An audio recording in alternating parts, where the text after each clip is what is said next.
자, 오늘 13장은 이제 우리에게 또 색다른 말씀을 주고 있죠.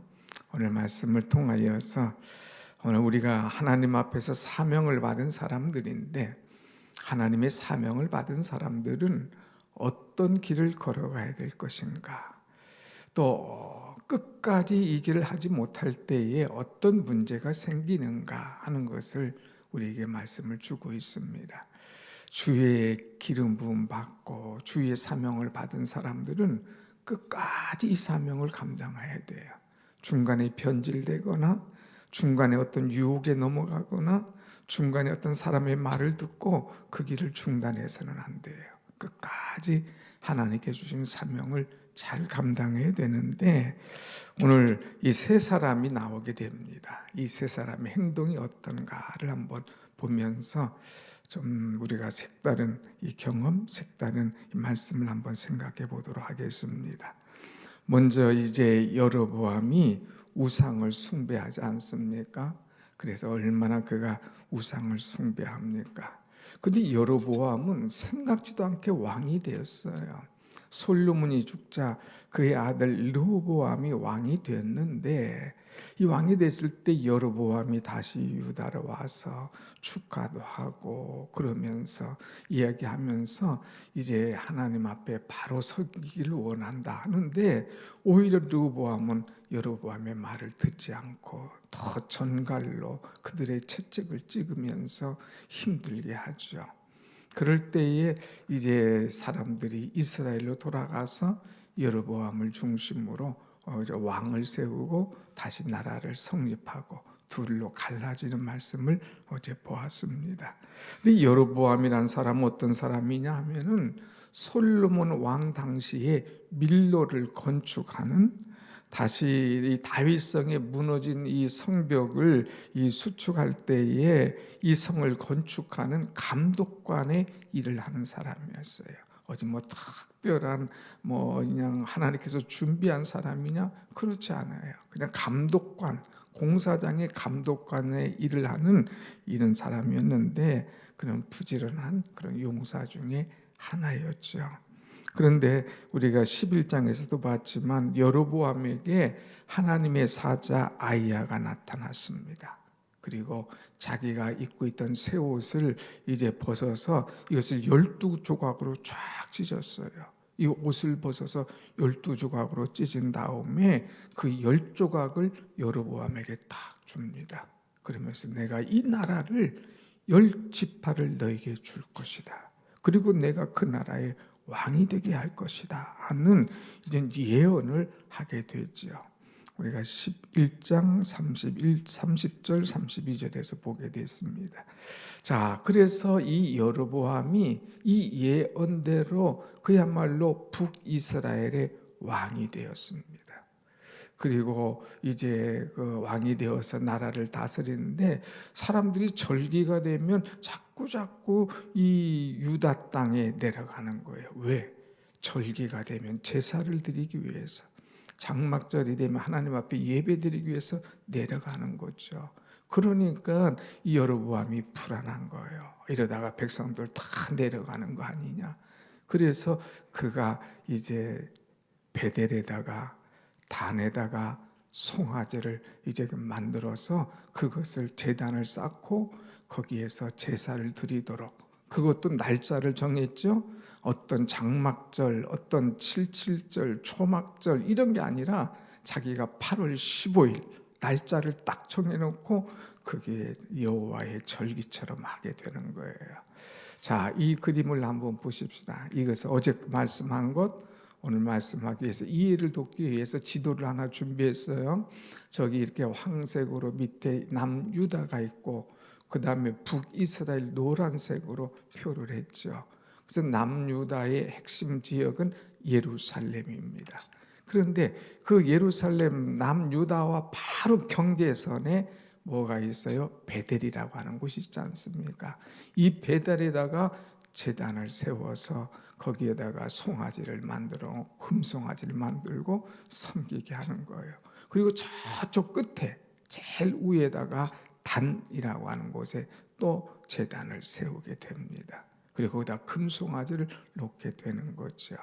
자, 한번 보십시다. 그 다음 그림 보면 이들이 이제 금송아지를 놓고 거기에다가 제물을 바치고 거기에서 제사하는 모습이에요. 제단을 탁 저렇게 쳐놓고 그다음 금송아지를 탁 만들어 놓고 그것을 하나님처럼 쫙 섬기는 거예요.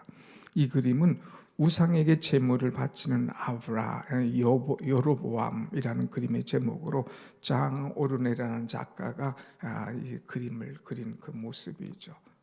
이렇게 막 송아지를 다 금송아지를 만들어 놓고 제단에서 막 제사를 드리는 거예요. 이런 일을 할 때에 하나님께서 이것을 보고 그만두시겠습니까? 그래서 하나님께서 유다의 한 이 선지자를 불렀습니다. 1절이 말씀, 바로 이 말씀부터 시작하는 거예요. 1절 보십시다. 시작. 보라, 그때에 하나님의 사람이 여호와의 말씀으로 말미암아 유다에서부터 베델에 이르니 마침 여로보암이 제단 곁에서 분향하는지라 그랬어요. 하나님의 사람을 이쪽으로 보냅니다. 그때에 정말 베델에서 이런 제사를 탁 드리고 있는 거예요, 왕이. 그랬을 때에 하나님의 사람이 제단을 향하여서 명령을 합니다. 이제 뭐 내가 이제 쭉 가면서 내 위에 분향하는 산당 제사장을 내 위에서 제물로 바칠 것이고 또 그 사람의 뼈를 내 위에 사르리라 하고 얘기를 하면서 또 한 번 더 합시다. 3절 보겠습니다. 3절 시작. 그날에 그가 그 징조를 들어 이르되 이는 여호와께서 말씀하신 징조라 제단이 갈라지며 그 위에는 재가 쏟아지리라 하매. 당신 집안에 이런 일이 일어날 거야. 그리고 그 제단이 갈라질 것이고 내가 있는 그 제단에서 재가 쏟아질 거야. 마치 그냥 그 여호와의 법궤를 다곤 신전으로 갔을 때에 그 다곤 신전이 넘어지지 않습니까?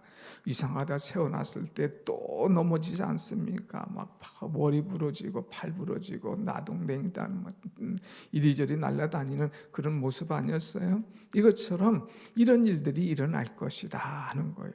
그러니까 여로보암이 이거 뭐야? 제단이 갈라져? 여기서 이 연기가 나고 재가 쏟아져? 뭐 누가 죽어? 야, 그를 잡아라! 하고 소리를 지른 거예요. 그를 잡으라는 건 뭐예요? 저 엉뚱한 놈이 와서 이런 말하니 저놈 당장 잡아라! 그런 얘기겠죠. 저놈 당장 잡아라 하고 손을 폈는데 그 손이 우물어들질 않는 거예요. 딱 손을 폈는데 이 손이 그냥 빳빳해 가지고 그냥 있는 거예요. 손 편 소리 다시 거두지 못하더라.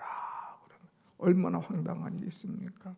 두 번째는 어떤 일이 일어나느냐? 4절에 보면 지금 그 얘기죠.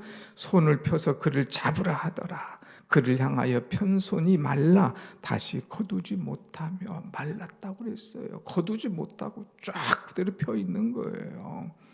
두 번째는 어떤 일이 일어나느냐? 5절 시작. 하나님의 사람이 여호와의 말씀으로 보인 징조대로 제단이 갈라지며 재가 제단에서 쏟아진지라. 제단이 그냥 쫙 갈라지고요. 그것이 넘어지고요. 재가 쏟아지는 그런 막 일들이 일어나는 거예요. 얼마나 겁나겠습니까? 먼저 자기 손을 다 이제 펼친 손을 거두지 못하고 손이 말라버렸어요. 또 제단이 막 그 이 선지자가 말한 대로 막 이렇게 되는 거예요. 그러니까 막 겁이 나는 거예요. 그래서 그에게 6절에 보면 여호와께 당신이 기도를 좀 해달라. 그래서 하나님의 은혜가 내게 임해서 내 손이 다시 성하게 해달라 부탁을 하는 거죠. 그래서 그가 하나님의 사람이 하나님께 은혜를 구하니 왕의 손이 다시 성하여서 전과 같이 되더라. 그래서 손이 성해졌어요. 그러니까 또 얼마나 감사해요. 7절 보면 뭐라고 그랬어요? 왕이 하나님의 사람에게 이르되 나와 함께 집으로 가서 쉬라. 내가 내게 예물을 주리라. 너무 고마워. 그러니까 나와 함께 내 집에 가자.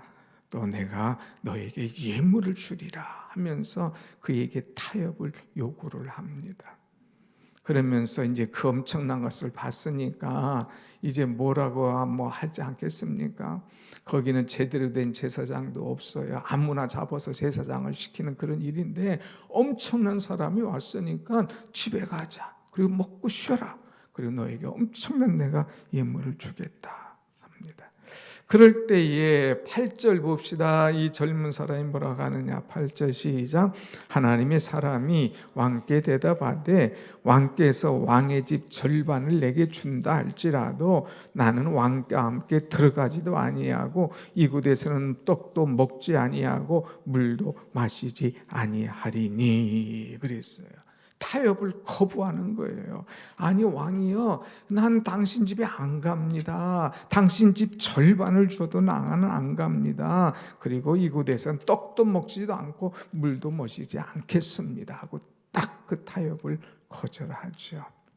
자, 하나님께서 내게 말씀하셨어요. 하나님께서 이제 떡도 물도 먹지도 마시지도 말고 이제 내가 왔던 길로 되돌아가지 말고 다른 길로 가라 이렇게 말씀하셨어요. 마치 이제 천사들이 이제 아기가 예수 그리스도 날 때에 동방의 박사들을 이제 다른 길로 가도록 이렇게 하는 것과 똑같은 거죠. 그래서 10절 보면 이에 다른 길로 가고 자기가 베델에 오던 길로 되돌아가지도 아니하니라 그랬어요. 혹시나 오다 보면 또 이 사람들이 또 찾아와서 나를 어떻게 할까 봐 자기가 왔던 길이 아닌 다른 길로 유다로 가게 됩니다. 그런데 여기까지는 참 잘했어요. 여기까지는 아주 하나님의 사자로 하나님의 사람으로 말씀대로 행했습니다. 그런데 이제 11절부터 이제 32절까지가 조금 길지만 정리하면 이렇습니다. 베델에 한 늙은 선지자가 살게 되었어요. 그 베델, 무너진 그 베델에 이제 늙은 선지자가 살았는데 그의 아들들이 와서 아버지, 이 정말 희한한 일이 일어났습니다. 하나님의 사람이 이제 유다에서 이 베델에 와가지고 행한 일, 이렇게 손이 마르고 또 제단이 무너지게 되고 갈라지게 된 이런 일 여차여차합니다. 아버지에게 쭉 얘기를 하는 거예요. 그러니까 아버지가 그래? 이야 정말 대단한 사람이구나. 하나님께서 보내신 사람이구나. 나를 빨리 나귀의 안장을 태워서 나를 이제 태워라. 그래가지고 이제 나귀의 안장을 다 올려놓고 아버지를 태웁니다. 그 사람이 어디로 가더냐? 예, 이쪽으로 가게 됩니다. 그래, 가자 해가지고 가서 그 사람을 만납니다. 그러면서 이제 14절을 보면 그대가 유다에서 온 하나님의 사람이냐? 그렇습니다. 15절 그가 그 사람에게 이르되 나와 함께 집으로 가서 떡을 먹으라. 나와 함께 집에 가자. 얼마나 허기지고 이 큰일을 했는데 얼마나 배고프냐. 나와 함께 우리 집에 가자. 그러니까 16절 나는 그대와 함께 갈 수 없습니다. 하나님께서 내게 말씀하셨습니다. 떡도 먹지 말고 물도 마시지 말라 이렇게 말씀하셨기 때문에 나는 갈 수가 없습니다. 왔던 길로 되돌아가지 말고 다른 길로 가라 해서 나는 그 말씀대로 행하고 있습니다 할 때에 여러분 넘어갑니다. 18절 그가 그 사람에게 이르되 나도 그대와 같은 선지자라. 천사가 여호와의 말씀으로 내게 이르시기를 그를 내 집으로 데리고 돌아가서 그에게 떡을 먹이고 물을 마시게 하라 하였느니라 하니 이는 그 사람을 속임이라. 속였어요. 나도 그대와 같은 선지자여. 천사가 하나님의 말씀으로 내게 말씀하셨어. 너를 데리고 가서 먹이라고 그랬다. 이렇게 마시게 했다 하면서 속이는 거예요. 그런데 이 속임수에 어떻게 합니까? 19절 같이 한번 봅시다. 19절 시작. 예, 그 사람이 그와 함께 돌아가서 그의 집에서 떡을 먹으며 물을 마시니라 그랬어요. 그렇게 한 다음에 결국은 뭐예요? 떡을 먹고 물을 마시고 그가 이제 쭉 다시 가게 되는데 이제 하나님의 말씀이 임합니다. 너는 분명히 내가 먹지도 말고 마시지도 말라 했는데 내가 왜 이 명령을 하겠느냐? 내 시체가 내 조상들에게 돌아가리라. 하고 말씀을 하십니다. 그리고 자기가 데려온 자가 이제 쭉 같이 갈 때에 사자가 길에서 그를 물어 죽이는 그런 일이 일어납니다. 그래서 하나님의 말씀을 어긴 사람의 말로가 어떠한가 하는 것을 우리는 보게 되죠. 사랑하는 여러분, 우리는 이 말씀을 통하여서 한 몇 가지를 생각해야 됩니다. 하나님의 말씀은 절대적으로 이루어지는 거예요. 여로보암이 우상을 만들어 놓고 사람들 못 가게 하고 했을 때에 이 젊은 하나님의 사자를 택해서 보내면서 하나님의 말씀, 하나님의 주권, 하나님의 권위가 회복되도록 말씀하는 거죠. 그래서 무너뜨리게 하고 이제 손이 펴지지 않게 하는 그런 놀라운 역사를 이룹니다. 자, 이런 일을 이루었을 때에 끝까지 말씀대로 하면 되는데 중간에 또 편질이 되었어요. 사자다, 천사가 내게 말했다, 먹고 마셔라, 이렇게 할 때에 그 말에 껍박 속아서 넘어가는 이 모습입니다. 여러분, 요한일서 4장 1절 말씀 보면 사랑하는 자들아, 영들을 다 믿지 말고 오직 그 영들이 하나님께 속하였는가 시험하라. 많은 거짓 선지자 대언자들이 이 세상에 들어왔습니다. 그랬어요. 여러분, 우리를 속이는 그런 거짓 선지자가 얼마나 많은지 모릅니다. 우리에게 뭐를 그냥 들었다 봤다 하면서 우리를 흔들게 하는 것들이 이 세상에 얼마나 많은지. 그러니까 영들을 다 믿지 말고 그 영이 하나님께로부터 왔는가 시험하라고 분명히 이야기하죠. 이 젊은 사자는 말씀대로는 잘했어요. 근데 뒤에 그 속임에 나도 천사가 내게 말하기를, 하나님께서 하면서 천사 얘기 나오고 하나님 얘기 나오니까 껍벅 속아서 넘어가는 이 안타까운 일을 우리는 볼 수가 있습니다. 우리가 알아야 될 것은요, 하나님의 말씀은 변함이 없어요. 그대로 끝까지 그 말씀이에요. 그러니까 시험이 오고 유혹이 와도 경계해야 돼요. 하나님 말씀 가지고 천사처럼 하고 광명한 천사처럼 나오면 쏙 속아서 넘어가면 우리의 신앙도 잃고 우리의 건강도 잃고 심지어는 우리의 생명까지도 잃어버리는 그런 일이 일어난다고 하는 것입니다. 우리는 끝까지 하나님의 말씀을 붙잡을 때에 하나님께서 우리를 붙잡고 흔들리지 않도록 굳센 하나님의 사자로 살아가게 되게 하실 줄로 믿습니다. 아멘. 자, 그러면서 33절 44절을 보면 여로보암이 이런 일이 떠난 다음에도 악한 일에서 마음을 돌이키지 않았어요. 그리고 아무나 잡아가지고 아니면 자원하는 사람을 산당의 제사장으로 삼았어요.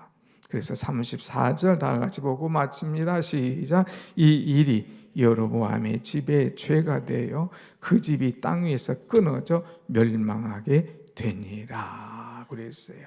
죄, 끊어짐, 멸망, 이 마지막이 이런 거예요. 여로보암의 집에, 여로보암의 가문에 이런 악한, 이런 어려운 심판과 죽음이 임하는 것을 우리는 보면서 끝까지 하나님 말씀 붙잡고 하나님 의지하며 기도로 승리하며 살아가는 여러분, 우리 모두가 되기를 간절히 원합니다. 아멘. 기도하십시다.